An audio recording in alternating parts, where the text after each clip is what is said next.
Hello, I'm Dave March, and welcome to Land of Confusion podcast. And this is my co-host. Hi, I'm Don Tillman. I'm Palo Alto, California. And we're here talking today with Susan Quinn from Ricochet. So this is the show by members, for members, where we interview members. So great to have you here. It's a theme we have. Right. Nice to be here. Yep. So I'll just start off with and where are you? Where are you right now? I live in Poinciana, Florida, which is just about dead center. So we hope that will protect us from any coming hurricanes. That would be the kind of the capper to 2020 when the hurricane comes and hits half of Florida. Exactly. You'll think of me. Yeah, I'm at Disney World. I grew up in California near Disneyland, so I always stay down instead of Disney World. Yeah. So you went from Disneyland to Disney World? Effectively, yeah, I guess you could say that. I see. A theme, another theme. Another theme. Yeah, and that, I guess, takes us to our usual first question. Where were you born? What was it like growing up there? I was actually born in Worcester, Massachusetts, and that's where most of my relatives and family are, either there or on the East Coast. And when I was about 4, my parents decided they wanted to leave everyone behind, and they moved to California. So I didn't grow up with relatives around, but California was a good place to grow up. It's not a good place to be now, but it was a good place to grow up, I think. Don can tell us all about what it's like to be in California right now. The weather's nice. Well, I was in Southern California. Now I think you're up north, and so I grew up mainly in. My folks lived in a few places, but mainly a town called Garden Grove. Okay. Near Anaheim. Okay, and then why did you become a conservative, and when did you realize you weren't like the other kids? Well, I started really late. I mean, the people that I commiserated with were long past childhood. So what happened was I became a member of a group of spiritual leaders and teachers. And this is many years ago, probably about 20, 25 years ago. And we had an e-group, and what I discovered was that almost nobody had the same values I did. So I wasn't even very political at that point. And in fact, I discovered that aside from a couple of friends of mine who are now still friends, I think I was the only conservative. And I don't care if they were spiritual leaders and teachers, but they were not very nice people. And I thought I had to stay for a while, because somebody had to represent the conservative ideals, but I finally realized it was hopeless, so I left. But at that point, that was just about the time in there where the Iraq War came up. And so a lot of us were asking questions about that and how we felt about it. So that was really the time when I started to clarify my own values about conservatism. I was born into a Democrat family. I mean, I'm Jewish, so they had to be Democrat, but I obviously broke away from that. I remember, what was it, years ago when I was reading about Dave Mehmet's conversion to conservatism, and he was at visiting with his rabbi, and they were talking about politics, and he sort of realized when his rabbi had not voted Democrat, and he's like, wait, you didn't vote for the green guy, did you? And he's like, no. And he's like, who could you have voted for? And it's like, oh, you voted for George W. Bush. That's great. A great awakening. That's great. Don, you have anything to say on that? Let's see, which was the topic there? George W. Bush and the Iraq War. Yeah, well, I got confused on which of the Iraq wars, right? Yeah. Was this the first and second? Oh gosh, let me think a second. Ah. No, it had to be the first Iraq. No, the second one. It was the second one. Because the first one was like 90, 91, right? Yeah. Right. This was Bush. Well, they were both Bushes too. Yeah, I know. Second Bush too. Push 2, the revenge. Yeah. Okay, so that would be, yeah, so, right, that'd be around 2004 or something. Hmm. Yeah, okay. I will admit, I was on the other side of that war, so I didn't want to. I'm a Canadian, so it didn't really affect me too much, but I was definitely in opposition to it, and I was coming at it from my conservative end of things, thinking like, why are we going? Why do you want to invade this country when you haven't even finished Afghanistan yet? Right. Well, in retrospect, you were right and I was wrong. So I have since changed my views. It was Well, not I was that. actually for it too, but I think it was implemented very badly. Mhm. I think it should have been a real quick thing, and it wasn't. Goalposts kept moving, and Yeah, and the the same rules of thing. engagement were like ridiculous, right? There was like religious exclusions for various sites you couldn't attack, right? Right. Every city there was called the holy city of this, the holy city of that, so you couldn't touch it.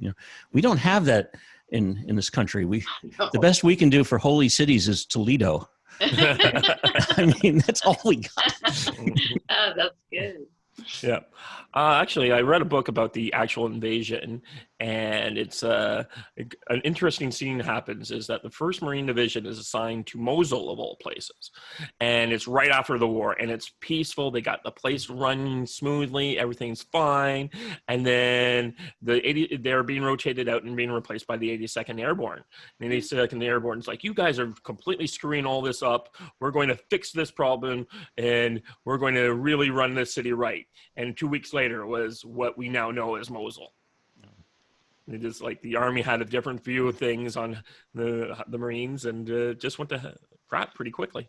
Right. Yeah, I think it was very badly executed. Yeah. Yeah, I agree. Okay, well, the next question up on here is, what is the most important part of conservatism to you? Well, I think especially lately, what comes up high on my screen right now is the rule of law. Watching what's going on in the cities. Yeah, you think, right? I think too that the whole thing about federal and state governments, that federalism. I think the federal government has done way too much, and a lot of that should have been left at the state level and not brought to the federal level. And of course, the ideas of the Constitution and the Bill of Rights. The Second Amendment is especially important to me right now. So those are probably the big ones. I'm sure there are a lot of others mixed in between there. I can say as a Canadian, one of the big differences is that we do not have a lot of these federal departments of education or justice or anything like that. It's all like the federal government has a humongous pile of money and it doles it out to the provinces, and the province decides how to spend it. Works for me. Yeah. Well, you're an order of magnitude smaller too. Yeah, it's true. But I mean, like, literally 10 times. Right? Yeah, but we don't. The idea, the provinces would have a very big problem. The federal government decided to get into education or healthcare. Like, there's some regulations come down from healthcare or from the federal government on how, or they pass like a criminal law, but it would be up to the provinces to enforce it. There's very few, like, I've had some friends who come up here and they start talking about like federal attorneys, and I'm like, they don't exist here. Not the way you think of them. Well, I'd be glad to get rid of the healthcare stuff and education too. So I think, and that way you have the right idea. Yeah.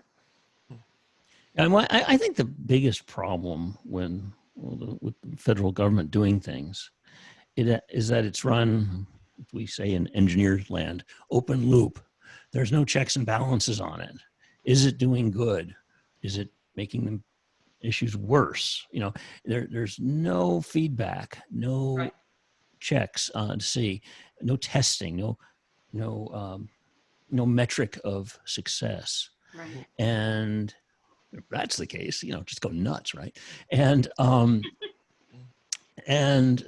that's I think it's the biggest problem. There's Department of Education as an example, right? Is it making education better? No, not really. It seems to be making it worse. Yeah. And we don't know how to do pilot programs, of course. And of course, and at the same time, education is one of the simplest things ever. I mean, we've been doing education for how many hundreds of years, right? It doesn't require exotic materials. It doesn't require exotic technology. It doesn't require, you know, anything really. Just, you know, people who have, you know, teaching and learning in their hearts is pretty, you know, everything else just Sure. generally works. Yeah. So I think, yeah, the biggest issue with that, with federal programs like that, is that there's no checks and balances. And instead, there's rewards and incentives for growing bureaucracies, graft, Mhm. you know, waste, mismanagement, all sorts of things like I that. agree. I agree. And it never gets better. Right, right. And good, because there's no mechanism for it. No. And if there was, you know, if I've yet to see one of these with a mechanism of self-improvement. Never been there as far as I know. Neither have I. Yep. I remember watching an interview with Tom Sowell from the 70s when he was very young, and he's talking to some other liberal professor, and he said, so what happens in 30 years and we find out that your welfare programs and all your ideas are failures? What do we do then? And then the guy's like, well, I guess we just get rid of it. And of course, now we know you can't get rid of these things because they've now created natural constituencies that are dependent on this stuff. Like, was it... there's not what I'm trying to remember. There's some educational program that has been proven by every group to be a complete and total failure at all levels.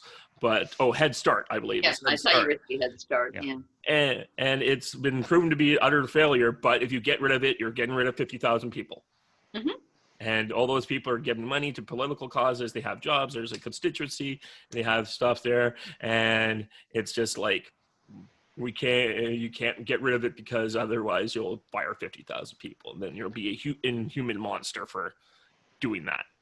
Well, what makes that especially hard too, Dave, is that the early in the early years there do seem to be some results, but what it doesn't do is it doesn't carry on beyond the first couple of years. You know, once these kids grow up, well, they just turn out like everybody else. So.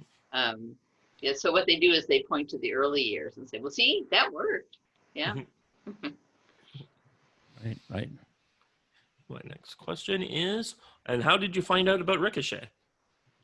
Oh, well, the two friends that I have in California, the husband and wife, I didn't get permission to use their names, so I won't, but they live in Marina del Rey, which is Los Angeles.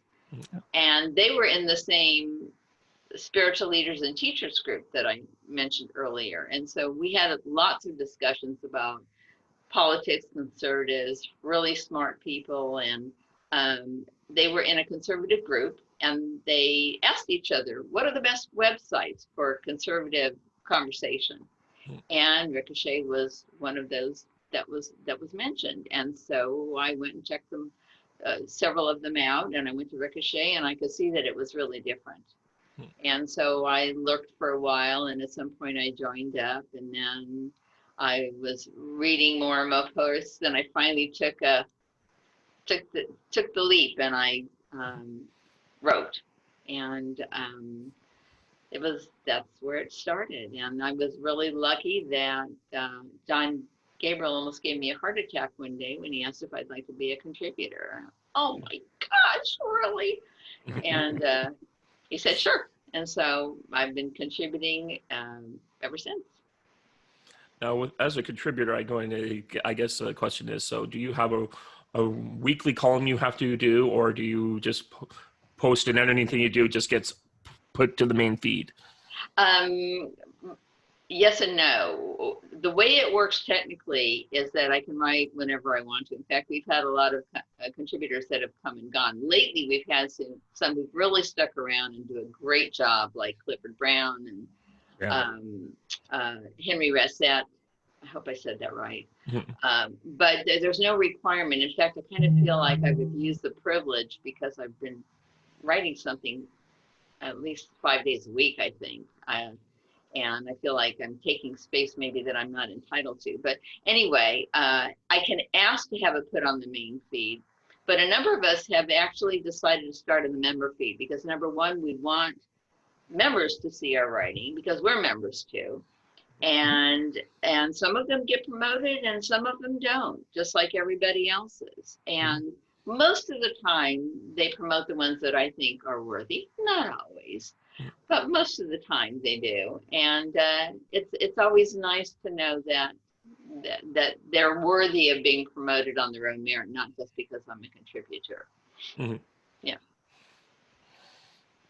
And also, Susan is the most polite person on Ricochet. That sounds In so comments, boring. the most polite person on Ricochet. Absolutely. Oh, well, I guess I should say thank you. That just sounds really boring, though. But yeah, I really do try to be tactful, and I've had my challenges, and I've had my corrections. That hasn't happened in a while, but I do try to be because I assume most people are writing in their. And you know what? Most people are really polite to me. I rarely have anybody come after me anymore. And what is your favorite thing about Ricochet? I just love the conversation. I love the different ideas. We have so many smart people. I mean, I think everybody is smarter than I am on there. I'm not trying to be modest. I just really think that they are very, very smart. And so I love getting different viewpoints. I'm fine with if people don't always agree with me. That makes it so interesting that way. And then some people add their own links or their own videos, or so it's just a very rich conversation. And getting to know people is one of the things I really like a lot now. I really feel like I may not know them literally well, but I feel like I know about them, a lot about them, and I consider a lot of them to be friends. So it's very nice. And we've asked you sort of to get what you'd like to talk about. So you said here you've had an interesting return to your Jewish roots. So you want to enlighten us about that? Sure. Well, and it involves Ricochet too, to a certain extent. I was born into a Jewish family, as I said. I really didn't do much with it, and I kind of fell into Zen Buddhism. Which is people sometimes find out because Buddhism doesn't deny that there's a God, but it doesn't acknowledge that there's a God. And frankly, Buddhism of all kinds doesn't care whether you believe in God. But I liked meditation. I liked a lot of the ideas of Zen. There was no dogma. And I stuck with it for 20 years. I almost became a sensei. And then at one point I had a falling out with my teacher after 20 years. Won't go through the ugly details, but even checked out another community and that wasn't working out. And I was beginning to realize it probably had always been very liberal, but the Buddhist community was getting extremely political in a way that I did not like. And so I said, I don't want to be a part of that anymore. It's just, I couldn't be true to myself.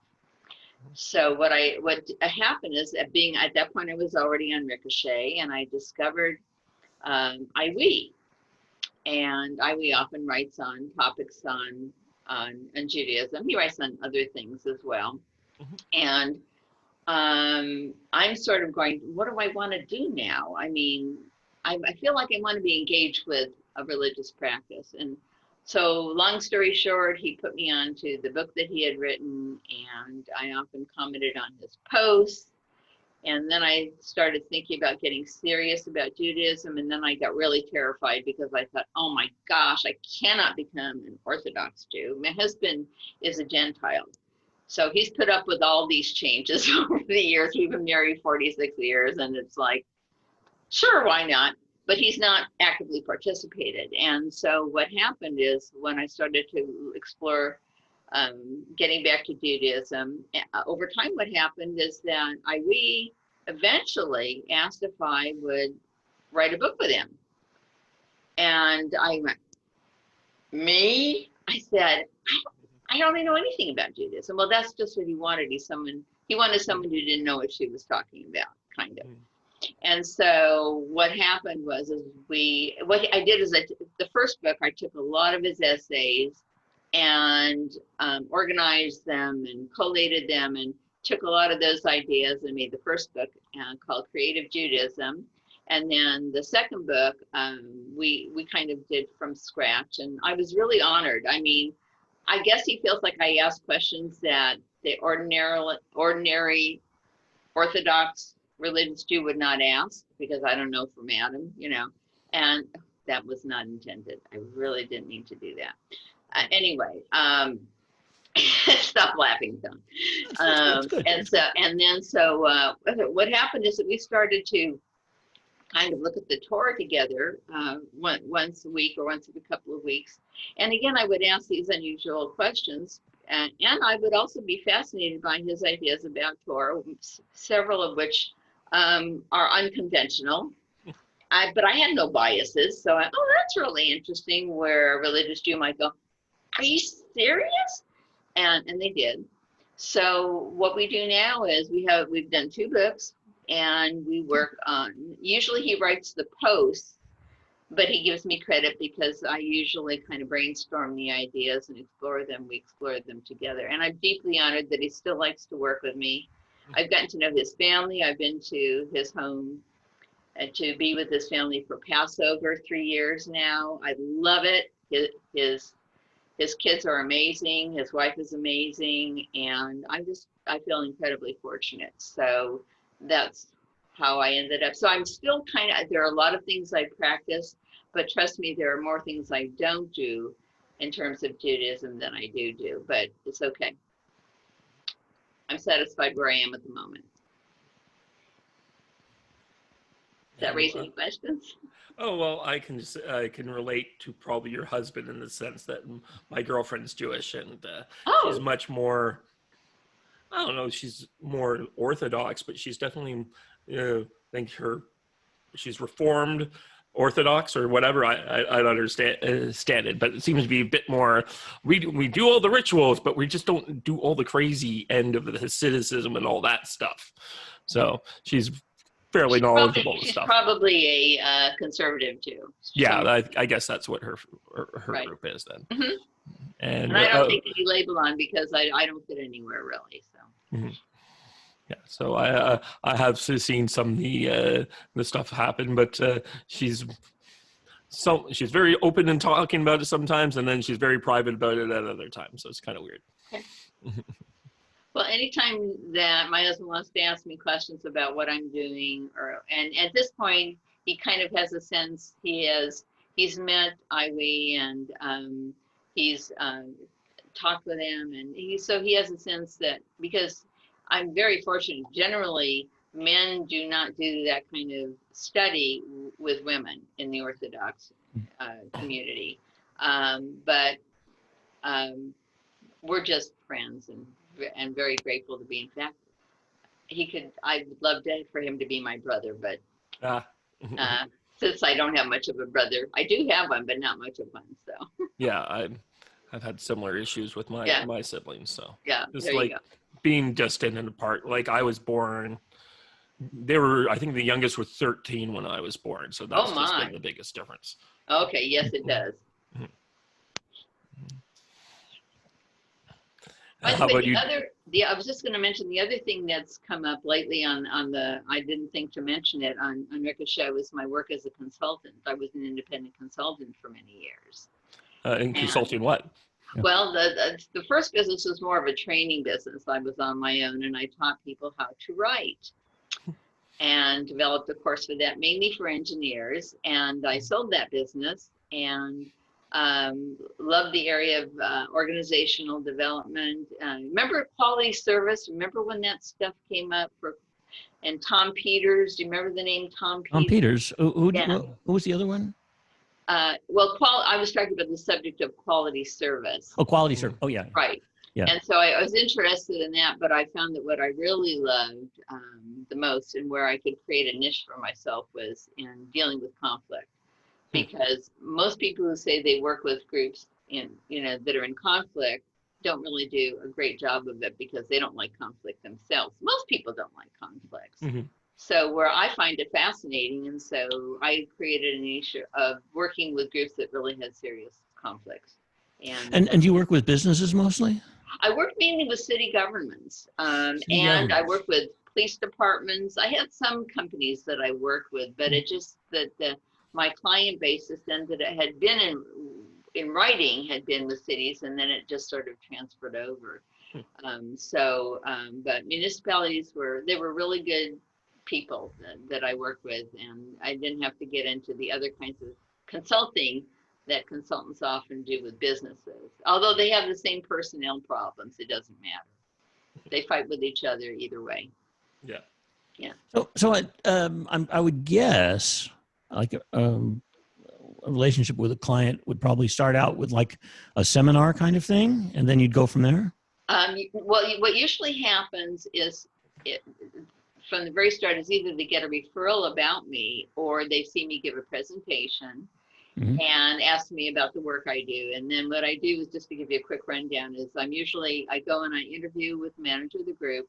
I told him to not bother hiring me unless he really wanted to make changes because he was throwing away his money. I didn't have the nerve to say that until later on in the business. And then I would come in and I would interview all of the people in the work group and find out. Before presenting anything. Right. So what I could do is basically feed back to them anonymously the kind of information I was getting. And then I could see patterns, in the group. I talked to them in advance. And some people were really reluctant. I mean, who's Susan Quinn? What are you going to do with my data? Are you going to, am I going to get in trouble? And I said, I'm not telling anybody the day. I've already told the manager he has to go in the same way as you're going into the workshop. And so they're all complaining about the pointy-haired boss, right? Right. Oh yeah. But not always. Sometimes they really just did not like each other too. So there was that going on too. Yep. But and that goes on too in Dilbert, obviously. Right. But and then I would usually design a 2-day workshop. Usually 2 days was about enough. And we would spend most of the time talking about all the issues, and then they would prioritize them, and we would develop an action plan and brainstorm the kinds of things they could do to resolve the issues they identified, and I would put together a plan for them. So it was very specific to the group. Now, I did training too. I did training courses on conflict, and those were always a lot of fun. So I did both of those, but they rarely went together. So the person in the news lately, in our areas, is Karlin Borisenko. She does something similar mostly with businesses. Have you seen her I've heard YouTube the name, videos? but I haven't. So she's the woman who was a Democrat who decided she would go to a Trump rally, and she wrote in Medium and it exploded on her. Okay. Now she's definitely on our side. Well, I think I downloaded a podcast is it the Federalist? And I haven't listened to it yet, where she might have been interviewed. I don't know if I've got the right person. Don't know about that one. I do remember who you're talking about. But I don't know about that one. But she is I think she calls herself an organizational psychologist. Psychologist? Yeah, and she deals with what you described, business organizations and how the people interact and all. Right. And she's brought in as a consultant contractor and helps businesses. Right. And she's she's really interesting, and she's got a lot of energy. And it's and so she had this awakening when she went to a Trump rally and learned that and discovered that not everybody was evil. Yeah. And she said, "Oh, these are actually nice people." And what they've been telling me has been lies. Yep. And so, but sure, there's that. But I think the rest of her story is how she's such an interesting character. Okay. And how she's got a lot of energy. And she has a very interesting insight on things. So she became more popular with this Medium article, and she's got a YouTube channel now. And it's fun. She just did a whole series on, what was that, White Fragility book? Oh, yeah. Oh, boy, I bet that would have been good from the way you're describing her. I've heard about the book, so I can imagine what she did to it. Yeah, she's just really, I was skeptical at first, but no, she's really. Well, one day I'm sitting there watching it and her show, and suddenly out of nowhere she picks up a giant mug and it says "Louder" with Crowder on it, and she drinks from it. I'm like, I guess you're in. Really? That's instant. Yeah, for sure. Yeah. I'll have to look. I'll have to check her out. We'll put a rings blip in bell the and comments. story rings a bell, but I haven't got a visual of her. Yeah, I'll do some sort of link when I post this later. But she's basically in your business. Mm-hmm. Right. If she's an organizational psychologist, she probably has a psychology degree, which I do not. Uh-huh. And mine is in organization development. So when people would ask me, are you a psychologist? I make it very clear that I know a lot about human nature, but I am not a trained psychologist. Actually, for some people, they prefer that. They get kind of freaked out if you're a psychologist. They're afraid that you're going to try to get into their minds, you know. I can understand. Whip out the ink blots. And I don't do that. You also mentioned that you work as a hospice volunteer. That must be heavy. Everyone says that, but I think for me, it just seems like a natural thing to do. I've written a few times on Ricochet that it's hard right now because I can't see the person I was seeing. I've been seeing her every week for months, and the thing is, and they've just moved her, I understand, but of course, she also had dementia. She was in the memory unit, so I also have no idea if I see her again, because she's in her 90s, so I don't even know how long she'll be with us. But I would send a picture. I'd send her a card and then a picture of me so that it might trigger her memory. But she may not. I know she'll enjoy the cards, but I don't know if she'll remember who I am or not. And it's okay, as long as, you know. And then lately I've got a couple of people that I'm trying to be a pen pal with. So they thought that they might enjoy writing letters back and forth. And then I also give them a call like once a week and just talk about stuff, you know, and they're so glad to have the company. And so, but I've visited people in their homes. I've visited people in facilities. And it's just, I feel really, it's just such a gift to be able to spend time. I've met some amazing people, just amazing people. So, it just seems like a normal thing for me to do, but I do understand why it's hard for others, and that's fine. And you're talking old school pen pal, like mechanical. Yeah, exactly. You know, I mean, if they on their end, you know, the way I've set this up so far is if on their ends they can type and they want to type, that's fine, you know. But I got some really pretty stationery and let's see here, like you know, like this. I don't know if you can see that or not. You know, where it's got pretty leaves. Oh, not really. Oh yeah, okay. Oh yeah, I see it. Okay, yeah, and then matching envelopes, and because I know they would love that, and I have decent handwriting. But if on their end it's just easier to type. And then the other thing is the first person I talked to loved the idea. She says, but you know, I can only write back when I feel up to it. I said, look, you and I get to make the rules about how we're going to do this. So I say, and you say, whenever we feel like writing is when we'll write. So if that works for you, it works for me. She says, oh, that's great. So I've already sent my first letter. We talked on the phone too. When she writes or if she writes, I don't know. But the whole idea is the connection, you know, because at 95, you don't have a whole lot of friends around. Yeah. Okay. Great. I guess the next thing we can all talk about is the pandemics. That seems to be, you just posted on the, got your latest post about your friends freaking out because you're like, I don't want to wear a mask all the time. Right. Yeah, I think it's very Ooh, I did not see this post. Huh? I did not see this post. Oh, well, basically my neighborhood, they meet on Tuesday evenings, and on one of the meetings, they're all and we're all seniors, and this is gated community with for seniors, and they're all just real paranoid.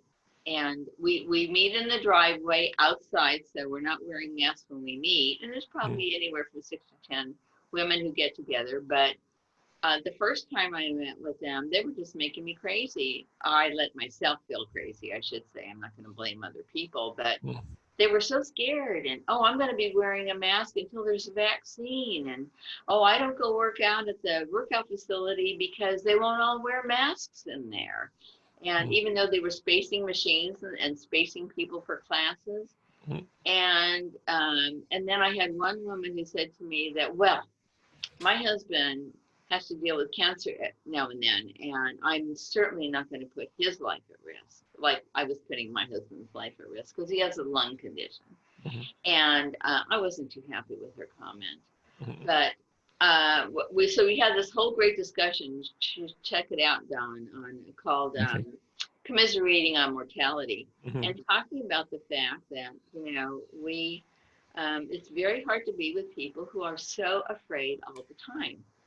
And they're really, and somebody suggested having a rational discussion with them, but they're so wedded to their ideas.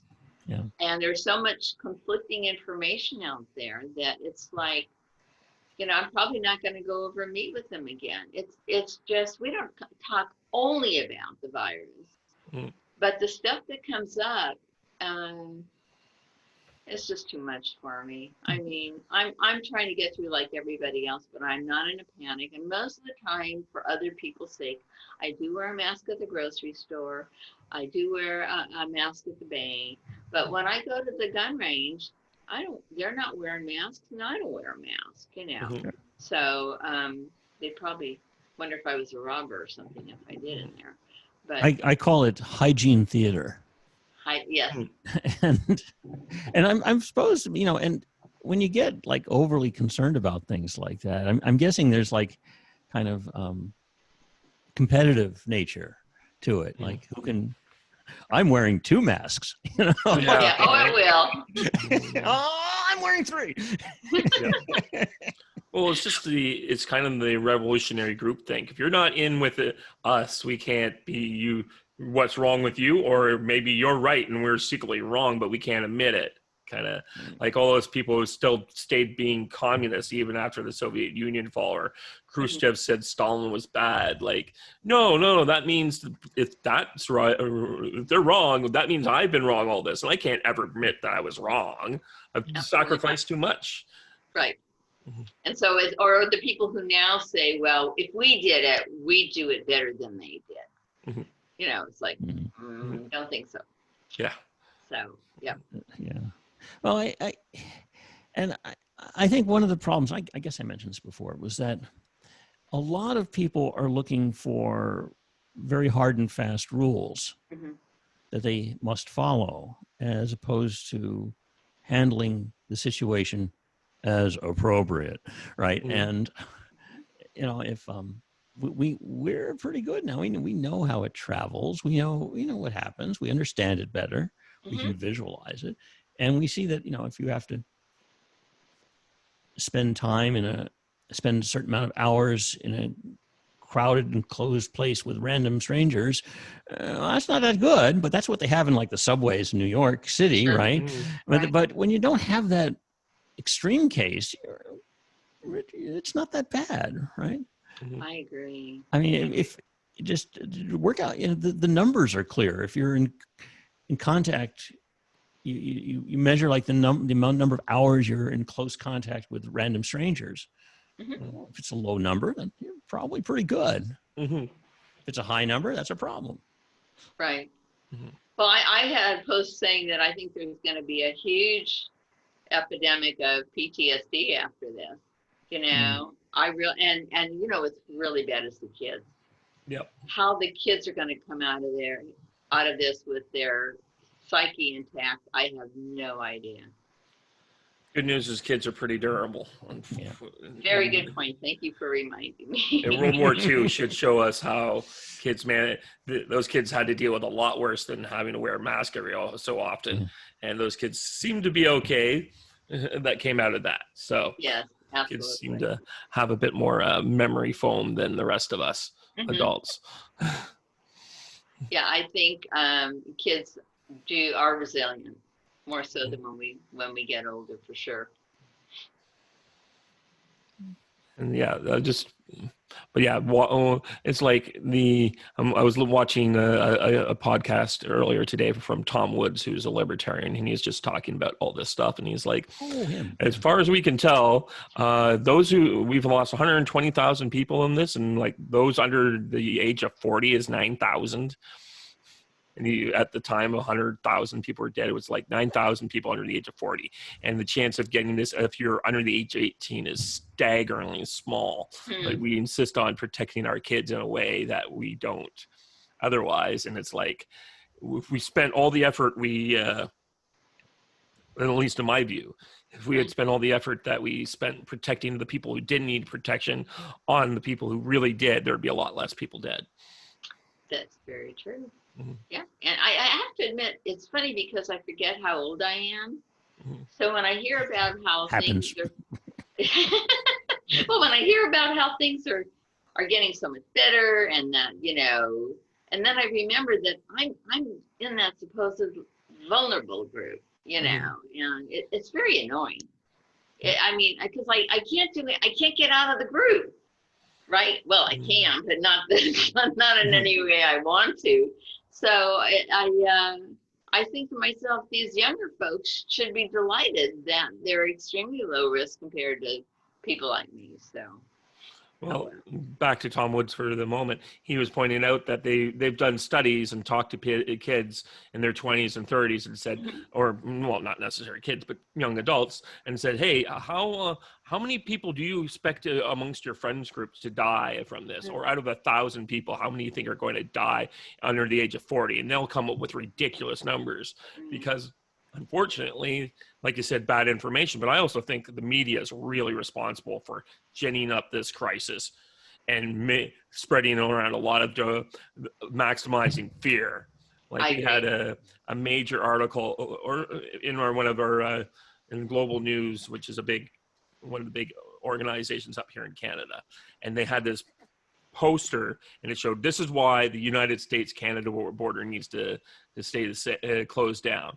And they showed all these like tiny red dots across Canada because there's a map of Canada and the United States. And then they showed all these red splotches all over the United States. And the difference is that in Canada, we're treating our COVID numbers are by province, and the United States is by county. So there was all these red all over the place. And it was a geographic map. So Canada is a lot bigger than the United States, but a lot less people. So we could have a lot smaller dots in the middle of our provinces versus the United States, which is 10 times as many people, but 3/4 of the space. And so I'm like, this is the most disingenuous map I've seen in a long time. I know. But yeah, the reporting has just been really bad. The numbers have been, the wrong metrics, the wrong units, right? It hasn't been by per capita. How about people who have multiple tests? So that counted, multiple positives. positives. Who in knows? Florida, they counted. Have the You could case of somebody who died in a motorcycle accident was counted as a COVID death. I mean, that was the recent one. What was the Surgeon General? She said in the United States, she said up to 30% of all COVID deaths are probably not COVID deaths. Yeah. That's probably true. Could very well be. That said, the death rate is coming down. Last I checked. Yes. Last I checked, it should hit 0 sometime in about 2 weeks or so, maybe. It's per day, and there'll be good days and bad days. But we should have a 0 day sometime, like in 2 weeks or so, maybe. I heard that also, and I think that I don't know if it'll reassure everyone, but it's good news to me. I think the media has been. I mean, they've been horrible anyway. I just did another post on that. I just called, it's Trump's fault. I just put it up, and it's basically saying, why is the media doing this? All they're doing is terrifying people, paralyzing people in their lives. And I said, and then it hit me, and I thought, this is another way. It's tangential. It's only marginal, but they think it's another way to get Trump. It's another way, and you're going, what? Well, of course, what it is that people will associate whatever happens about the virus with Trump. Yeah. I mean, Nancy Pelosi called it the Trump virus, right? Right. Yep. So it's like, I thought, so you were willing to sacrifice the United States, the people in the United States, for this kind of a betrayal of trust. How can you do this? I don't think that's new. That's true. Did you listen to the last flagship podcast, Ovik Roy?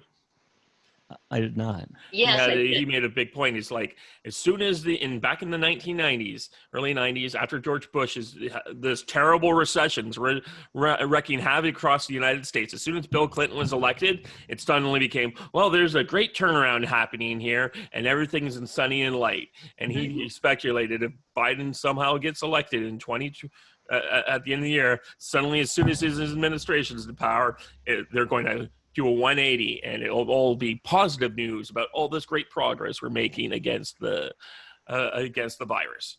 Yeah, I know. That's that's what.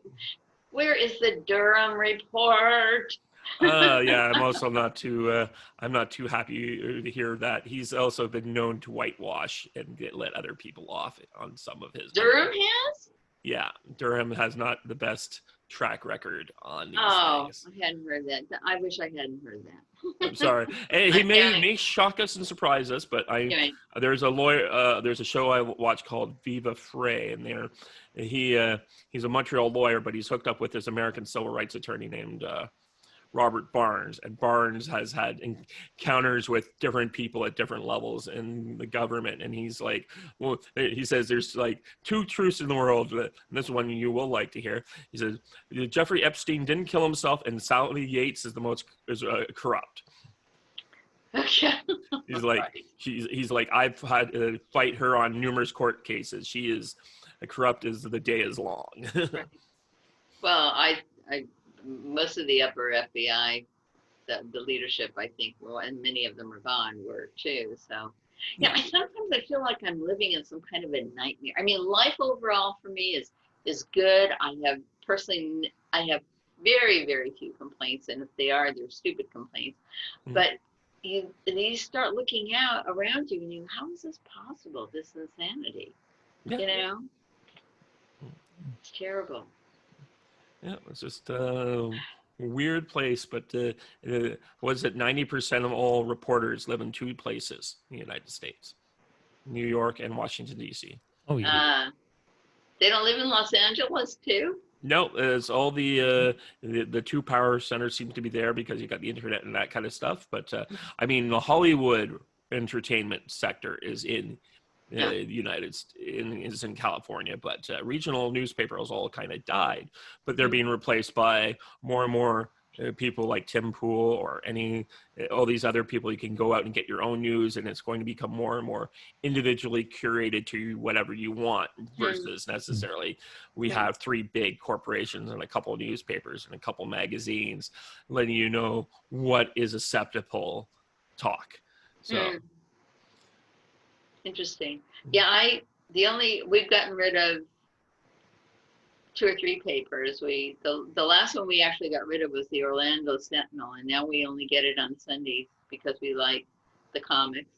But I'll tell you what, the Wall Street Journal is really taking a dive. The opinion page is still really good, but the newspaper, it's like reading the Orlando Sentinel. I mean, it's like so partisan. Not every article, but so much more than it used to be. And it's like, I like to read a newspaper, but they make it really hard when, I mean, the Sentinel was, and then, we get the little local newspaper, the Ledger, and that opinion page was really good. And then the whole newspaper got to be so disgusting that my husband wrote to the editor, who was wonderful and who had a great column at least once a week, and said, we just can't take it anymore. You folks make absolutely no effort to be objective, none. What they would do is they would use a lot of articles from USA Today. And oh my gosh, those people are so partisan. I was almost embarrassed for them. How can you put this drivel out? How can you do this? Well, I think there's newspapers in general have a sales problem, have a revenue problem, right? Mhm. And a lot of them have gone under, with the digital and all. Right. The Wall Street Journal, last I looked, it's been a while, has done pretty well. Has it? Because they have a major digital presence that Mhm. works with the physical paper.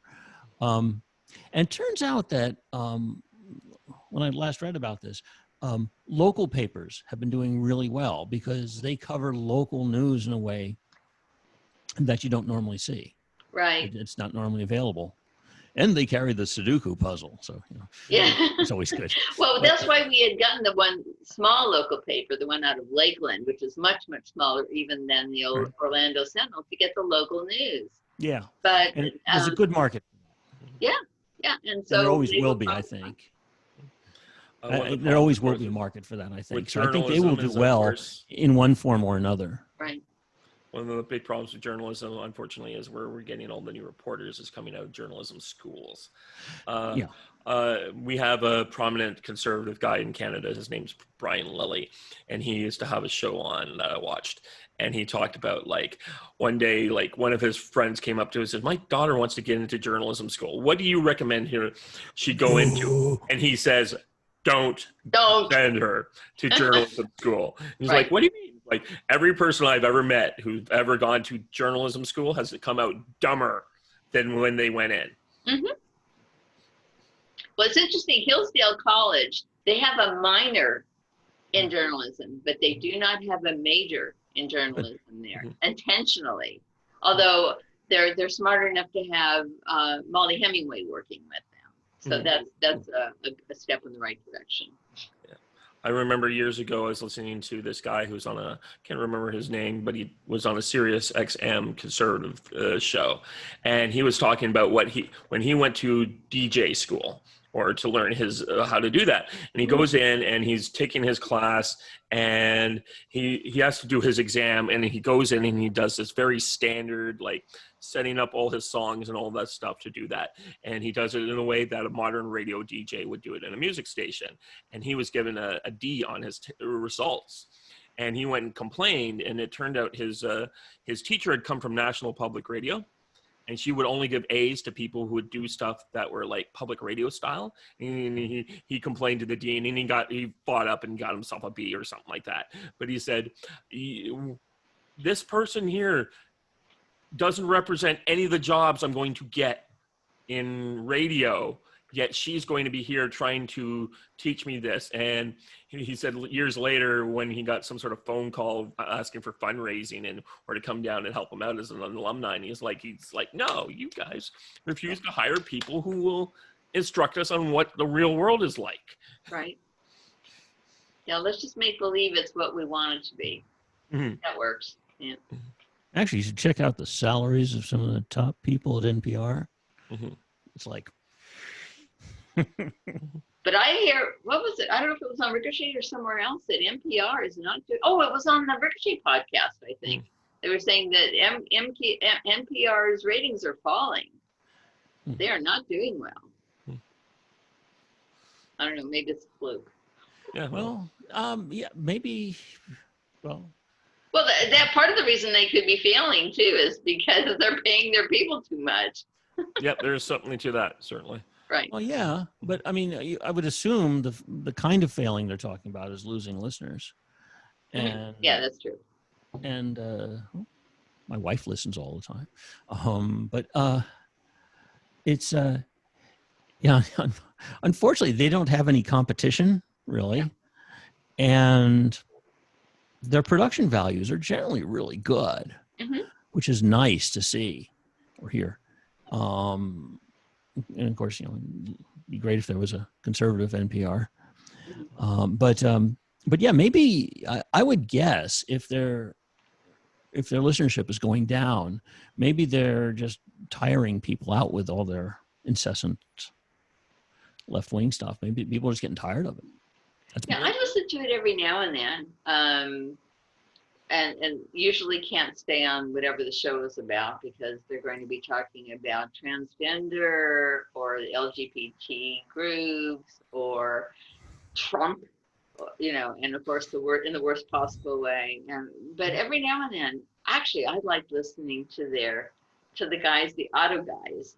I can't think of the Tapper brothers. They're no longer on. I know. Well, one of them died as well. Yeah. But they were very funny and a lot of fun. Oh, they were great. They were great. Yeah. So I do have a couple of things that if I'm in the car when the shows are on, sometimes like there's a show called, I love the name of it. Wait, don't tell me. And, but they get very political sometimes too. Yeah. So there's nowhere to hide, nowhere to go. Yeah, I think there's a market for good shows like that. Just, well produced, just good sounding, comfortable shows like that. Yeah. Well, we come from a world where everything has to be political because that's what the left wants. They want to have everything. You can't be at home in your living room with your steel belted radio and your TV. They're not going to let you get away with that. No way. Hey, well, we've been talking here a good hour, and that's usually when we like to stop it. So I'll end on the usual last question. And who would you like to see us interview? Oh, I wrote a few names down there. You probably asked me. Ooh, you came prepared. I am. You got to bring out a binder and open it up to one page. No, I don't have that many. In fact, I thought of lots more people than this, but I didn't want to give you too many. But if you run short, call me back and I'll try again. One person I really like, and she's very funny and very clever. Actually, three of these people are in that Sisyphus. Good. Oh, yep. Sisyphus, yep. Mark Camp, which you guys at YouTube would especially like, Mark. If you haven't understood. I don't know that she would do it, but Western Chauvinist is always. Yeah, really I just saw her show up recently. I was saying like, oh, wait, I haven't seen you in forever. Right. So she comes and goes. And Jose Pluma. Yeah. He is hysterical and he's very smart. Of course, they're all very smart. I didn't even need to say that. So. But those who there's just some recommendations. Yeah. One of the people were asked to look into last week. I tried looking in, and it's like I don't think they're around anymore. From like they haven't posted in like a year. I tell. So hope they're okay. Yeah, that's the thing about the internet. That's kind of my. Sometimes do people leave just because they don't feel the value anymore, or did something happen and we just don't know because it's the nature of the internet. I was on an email mailing list, and before I showed up, there was a guy who called himself the Lizard King, and he had all these interesting posts over the years. And then one day, this guy came on the list, and he's like, "Yeah, I've just come back from visiting the Lizard King's grave site." Oh. Apparently he died like a year ago, and I just was like trying to look him up, and I phoned up and talked to his wife, and like, yeah, so I just went and visited. Here's his gravestone. Like, oh wow. But yeah, that unfortunately is the nature of the internet. Is that that happened. I've seen that. People do die, unfortunately. Yep. Yeah. Okay. Well, thanks for joining us, and thanks, guys. I'll see you guys later. Okay, thank you. Take care. Nice talking. Okay, bye-bye.